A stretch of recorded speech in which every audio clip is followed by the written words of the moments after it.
এই গরমে মন প্রাণ জোড়ানো পাকা আমের লস্যি। আহা, একদম শরীরটা জুড়েই যাবে, বিশেষ করে এই গরমের দিনে।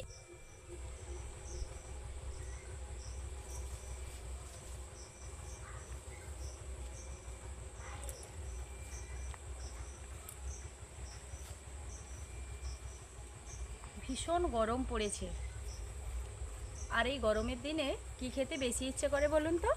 বেশি ঠান্ডা ঠান্ডা কিছু। শুধু ঠান্ডা নয়, আবার আমের সিজন চলছে, তাও আবার পাকা আমের সিজন। পাকা আমের সিজন মানেই কিন্তু ফ্রিজের ভেতরে পাকা আম থাকবে, ওটা দিয়েই কিছু একটা বানিয়ে হয় খেতে হবে, নয়তো আম কেটে খেতে হবে, এরকমই একটা মনে হয়। এতটাই গরম, ভীষণ মানে সকালবেলা 5টায় উঠলে গরম, সন্ধ্যা 7টা বলুন, 10টা বলুন, 12টা বলুন, তখনও গরম। মাঝরাতের দিকে হালকা হালকা একটু ঠান্ডা ঠান্ডা আসে। তো এই মানে এত গরমের সময় আপনাদের সঙ্গেও শেয়ার করব, আর আমি নিজেও খাবো। বিশেষ করে এত গরম লেগেছে, তার জন্যই খাওয়ার ইচ্ছাটা হয়েছে। আজকে বানাবো পাকা আমের লস্যি। বাড়িতে সব কিছু রয়েছে লস্যি বানানোর জন্য, শুধু নাকি লস্যিটা বানানো হয়নি। খুব গরম পড়েছে, কাপড় চোপড় তুলে নিলাম। এইবার যাব রান্নাঘরে গিয়ে পাকা আমের লস্যি বানাবো আর খাবো। আসুন আপনারাও লস্যিটা দেখে নিন, যাতে এরকম গরমে আপনারাও বাড়িতে এরকমভাবে লস্যি বানিয়ে খেতে পারেন। আর বিশেষ কোনো কিছু কিন্তু লাগে না, বাড়িতে থাকা জিনিসগুলো দিয়েই হয়ে যায়। আসুন তাহলে। ফ্রিজের মধ্যে একটাই পাকা আম ছিল, বেশ অনেকগুলো আনা হয়েছিল। খেতে খেতে জাস্ট এই একটা পড়েছিল, আর এই একটা দিয়েই কিন্তু পাকা আমের লস্যি বানাবো। শুধু একটা মানে একটা নয়, এটা বেশ বড়। চলুন, পাকা আমের লস্যি বানানোর জন্য প্রথমেই আমটাকে ভালোভাবে ধুয়ে ছাল ছাড়িয়ে কেটে নেব। আমটাকে ভালোভাবে ধুয়ে নেব। আমটা ধোয়ার সঙ্গে সঙ্গে বটিটা হাতটা ভালোভাবে ধুয়ে নেব, যেহেতু আমি আজকে আমের খোসাটা ছাড়িয়েই কাটবো। বটিতে কিন্তু সবজি কাটা হয়, তার জন্য ময়লা থাকতেই পারে। আমি একটু পরিষ্কার করে ধুয়ে নিলাম। প্রথমে আমের মুখটা কেটে ফেলে দেব, এইবার আমের খোসা ছাড়িয়ে নেব। এই পাকা আমের সিজনে শুধু পাকা আম খেতে ভালো লাগে না, পাকা আম দিয়ে বেশ বিভিন্ন রকমের রেসিপি বানিয়ে খেতে আমার ভীষণ ভালো লাগে। পাকা আমের সিজন কিন্তু সারা বছর থাকে না, যেই কয়েকটা মাস থাকে সেই কয়েকটা মাস পাকা আম দিয়ে বিভিন্ন রকম রেসিপি কিন্তু বানিয়ে খেয়েও নিতে হবে। কিছু দিনের জন্য স্টোর করা রেসিপিও বানিয়ে নিতে হবে, না হলে কিন্তু এই 2 কি 3টে মাস চলে গেলে আর পাকা আমটা কোনোভাবেই পাওয়া যাবে না। তার জন্য আমটার খোসা ভালোভাবে ছাড়িয়ে নিয়েছি। দেখুন কি রসালো আমটা, দেখুন ভেতরটা একদম রসে ভরা। এবার যেটা করব, আমটাকে ছোট ছোট পিস পিস করে কেটে আমি একটা মিক্সির জার নিয়ে চলে এসেছি, সেই জারের মধ্যে ভরে দেব। আমগুলো কাটা হয়ে গেছে, মিক্সির জারের মধ্যে একে একে দিয়ে দিচ্ছি। আমটা ফ্রিজে থাকার কারণে বেশ ঠান্ডা লাগছে। এই গরমের সময় এইরকমই ঠান্ডার প্রয়োজন। লস্যিটাতে আরও একটু বেশি করে মিষ্টি মিষ্টি স্বাদ লাগার জন্য, স্বাদটাকে ডাবল করার জন্য আমি এখানে একটুখানি চিনির ব্যবহার করলাম। শুধু আম আর চিনি তো মিক্সির জারের মধ্যে আমি পেস্ট করব না, কিছুটা জল দিতে হবে, তবে খুবই সামান্য। সেই খুবই সামান্য জল দেওয়ার জন্য আমি কিন্তু ফ্রিজ থেকে ঠান্ডা জল বের করে এনেছি। ঠান্ডা জল কিছুটা দিয়ে ওটাকে আমি একদম ভালোভাবে পেস্ট করে নেব।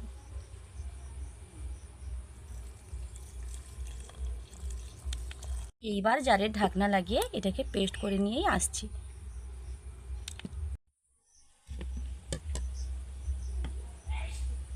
খুব সুন্দরভাবে পেস্ট করে নিয়ে চলে এসেছি। এইবার একটা পাত্রে আমি এটাকে ঢেলে নিচ্ছি।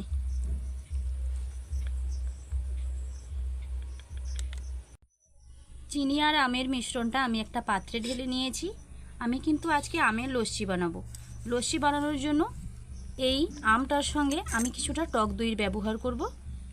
এটা আমার দোকানের কেনা টক দই, চাইলে আপনাদের নিজেদের বানানো টক দইটাও এখানে ব্যবহার করতে পারেন। আরও ভালো হয় যদি আপনারা টক দইটাতে একটা ছাঁকনির মধ্যে রেখে 20 থেকে 25 মিনিট মতন জলটা ঝারিয়ে নেবেন। জল ঝরানো সেই যে একদম শক্ত শক্ত একটা টক দই, ওটা কিন্তু এই আমের লস্যিটার জন্য ভীষণ ভালো। এইবার এটাকে ভালোভাবে মেখে নেব, ঠিক এরকমভাবে মেখে নেব। একটু বেশ ভালোভাবেই মাখতে হবে, না হলে টক দইয়ের ছোট ছোট সাদা সাদা অংশ আলাদা আলাদা হয়ে থাকবে। এই দেখুন, এটাকে কিছু সময় ভালোভাবে মেখে নেব। বেশ অনেকটা কিন্তু সময় লেগে গেল দইটাকে ফেটানোর জন্য। তবে হ্যাঁ, আমি অনেকটা সময় লাগিয়ে নিয়েছি দইটাকে ফেটানোর জন্য। আপনারা কিন্তু সময়টা অল্প লাগাবেন, এতটা বেশি সময় দেবেন না। আপনাদের হাতের কাছে সময়টা অল্পই যদি থাকে, অল্প সময়টা দেবেন। আমি কেন বললাম বলুন তো, প্রথমটাতে যখন আপনারা আমের সঙ্গে চিনি দিয়ে ওটা মিক্সচার মেশিনে পেস্ট করছিলেন, ঠিক সেই সময় কিন্তু আপনারা দইটা দিয়েও দিতে পারেন। আর যদি সেই সময় না দেন, দইটাকে প্রথমে ফেটিয়ে নিয়ে তারপর ওই আমের পেস্টটা দিলে পরে এতটা সময় আর লাগবে না দইটাকে ফেটানোর জন্য। না হলে আমের উপরে দইটা দিয়ে দেওয়ার ফলে কিন্তু দইয়ের যে সাদা সাদা ভাব, ওগুলো কিন্তু হুট করে মিলতে চায় না, অনেকটা সময় লেগে যায়, যেটা আমার লেগেছে। তবে আপনাদের লাগবে না, এই দুটোর মধ্যে যে কোনো একটা করে নেবেন। হয় মিক্সির জারে ভরে দেবেন, আর নয়তো বা আগে থেকে দইটা ফেটিয়ে নিয়ে তারপর ওই আমের মিশ্রণটা দইয়ের মধ্যে দিয়ে দেবেন। চলুন আর কথা না বাড়িয়ে লস্যিটা বানানো যাক। লস্যি বানাতে যতই দেরি হচ্ছে, ভীষণ গরম লাগছে আর লস্যিটা খেতেও দেরি হয়ে যাচ্ছে। দই, আম আর চিনি একসঙ্গে ভালোভাবে মেশানো হয়ে গেছে। শুধু আম আর চিনিটা যখন পেস্ট করেছিলাম তখন কিন্তু আলাদা একটা কালার ছিল, এখন কিন্তু কালারটা একদম আলাদা হয়ে গেছে দইটা দেওয়ার পর। এইবার আমি একটা একটা গ্লাসে ভরে নেব। আমাদের বাড়িতে কিন্তু 3 জন, তার জন্য আজকে আমি 3টে গ্লাসই রেডি করব। যদি বাড়ে ওটা ফ্রিজে রেখে দেব পরের দিন খাওয়ার জন্য। বেশ একটা আলাদা কালার এসছে দেখুন। যে পাত্রটা দিয়ে আমি ঢালছি তার মুখটা একটু বড় থাকার কারণে কিন্তু এদিক সেদিক একটু পড়েই যাচ্ছে। আপনারা একটা যে কোনো ছোটো পাত্রে ঢেলে নেবেন, তাহলে গ্লাসে ঢালতে ভীষণ সুবিধা হবে। 3টে গ্লাসে আমি ঢেলে নিয়েছি। এইবার আমি কিন্তু একটা ছাঁকনিতে বেশ আধা ঘন্টা আগে থেকে টক দইটা দিয়ে রেখেছিলাম। টক দইয়ের মধ্যে যে এক্সট্রা জল ছিল সেটা কিন্তু ঝরে গেছে।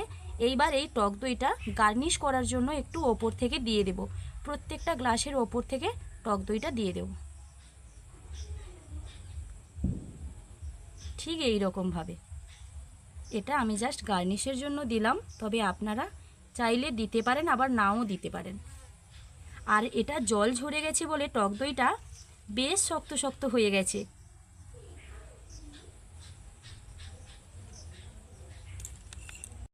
এদিকে আমি কিছুটা আম রেখে দিয়েছিলাম ওপর থেকে গার্নিশ করার জন্য।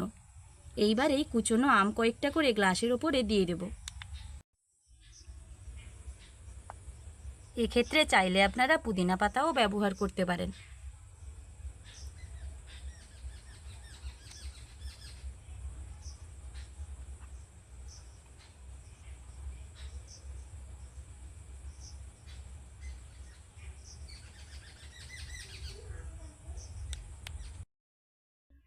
তাহলে দেখলেন তো বন্ধুরা, কত অল্প সময়ের মধ্যে। আমি প্রথমেই বলেছিলাম বাড়িতে থাকা উপকরণ দিয়ে পাকা আমের সিজনে সকলের বাড়িতেই পাকা আম রয়েছে।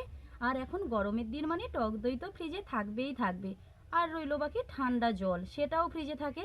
এই 3টি উপকরণ দিয়ে কিন্তু ভীষণ মজাদার পাকা আমের লস্যি রেডি হয়ে গেল। আর এই লস্যি কীরকম লাগছে দেখতে আর খেতে কীরকম, সেটা কিন্তু অবশ্যই আপনাদের বানিয়ে খেতে হবে। পাকা আমের লস্যি তো আমি রেডি করে ফেলেছি, এবার কীরকম খেতে লাগবে সেটা কিন্তু খেতে হবে। আর গ্লাসটা এমন রয়েছে না, খেতে গেলে একদম মুখ কিন্তু পুরো ঘেটে যাবে এদিক ওদিক। তাই জন্য হোটেলে গেলে যে কোনো লস্যি বলুন, শরবত বলুন, ওটাতে একটা পাইপ ভরে দেয়, পাইপ দিয়ে খাওয়ার জন্য। না মুখ ঘেঁটে যাক আর যাই করুক, ভীষণ গরম লাগছিল। এরকম ঠান্ডা ঠান্ডা আমের লস্যি, কোনো কিছু কথা নেই। কথা না বাড়িয়ে আমি কিন্তু লস্যিটা খাবো। আহা, যতবার চুমুক দেবো ততবারই শরীরটা একদম জুড়ে যাবে, বিশেষ করে এই গরমের দিন বলে। ভীষণ ভালো লাগছে কিন্তু লস্যিটা। তবে হ্যাঁ, আমার কথা কি আপনারা বিশ্বাস করবেন? কেনই বা করবেন, বাড়িতে সমস্ত উপকরণ প্রত্যেকের বাড়িতেই রয়েছে আমি আশা করি। তো আপনারাও নিজেরাই তৈরি করে ফেলবেন। খেতে কীরকম লাগছে নিজেরা খাওয়ার পরে আমাকে কমেন্ট করে জানাবেন। দেখা হচ্ছে আবার পরের রেসিপিতে। ততক্ষণ সুস্থ থাকুন, ভালো থাকুন। ভিডিওটা এখানেই শেষ করছি। টাটা। গরমের দিনে সকলে ভালো থাকবেন।